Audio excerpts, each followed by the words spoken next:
उत्तर प्रदेश के हमीरपुर जिले में पत्रकारों पर हो रहे उत्पीड़न के मामले लगातार चिंता का विषय बनते जा रहे हैं। हाल ही में नगर पंचायत सरीला में 2 पत्रकारों के साथ दुर्व्यवहार और बंधक बनाए जाने की घटना ने पत्रकारों की सुरक्षा को लेकर नए सवाल खड़े किए। जानकारी के अनुसार नगर पंचायत में हो रही गड़बड़ियों को उजागर करने वाले कुछ पत्रकारों को नगर पंचायत अध्यक्ष और उसके सहयोगियों द्वारा बंधक बनाकर अमानवीय व्यवहार का सामना करना पड़ा। गौरतलब है कि लोकतंत्र का चौथा स्तंभ माने जाने वाले पत्रकारों का काम होता है कि वो समाज में हो रहे गलत कार्यों को सामने लाएं और जनता को सही जानकारी प्रदान करें, परंतु हमीरपुर जैसे जिले में ये कार्य चुनौतीपूर्ण होता जा रहा है। पत्रकारों पर अक्सर दबाव बनाया जाता है कि वो स्थानीय प्रशासन, राजनेताओं और अधिकारियों की गड़बड़ियों पर चुप रहें।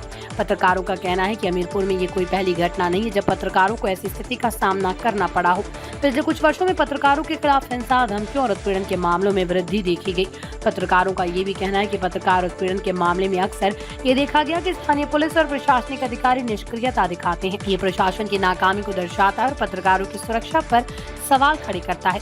इस घटना के बाद सोमवार को हमीरपुर के पत्रकारों ने प्रशासन के खिलाफ विरोध प्रदर्शन किया और दोषियों से की तत्काल गिरफ्तारी की मांग की। पत्रकारों ने मांग की कि उनकी सुरक्षा के लिए कड़े कदम उठाए जाएं ताकि वो बिना किसी डर के अपना काम कर सके। कुल मिलाकर हमीरपुर जिले में पत्रकारों का उत्पीड़न एक गंभीर समस्या बनता जा रहा है। इसमें आवश्यक है कि सरकार और प्रशासन इस दिशा में कठोर कदम उठाए और पत्रकारों की सुरक्षा सुनिश्चित करे। यदि इस दिशा में उचित कार्रवाई नहीं की जाती है तो ये न केवल पत्रकारों की स्वतंत्रता को बाधित करेगा बल्कि समाज के विकास और सच्चाई तक पहुँचने में भी बाधा बनेगा। हमीरपुर में पत्रकार महासंघ ने आज से धरना स्टार्ट कर दिया है। मामला जिस तरीके से 2 पत्रकारों के साथ कृत्य किया है, जो चेयरमैन है पवन अनुरागी और उनके गुर्गों के द्वारा घर में 3 घंटे बंधक बना के जिस तरीके से पत्रकारों को मारा है, महज खबर चलाने के लिए खबर उन्होंने चला दी, उससे बौखलाए जिस तरीके से चेयरमैन के लोगों ने ये कृत्य किया है। जब तक चेयरमैन की गिरफ्तारी नहीं हो जाती है और पीड़ित पत्रकारों के ऊपर जो दर्ज हुआ फर्जी मुकदमा खत्म नहीं हो जाता, तब तक ये धरना जारी रहेगा।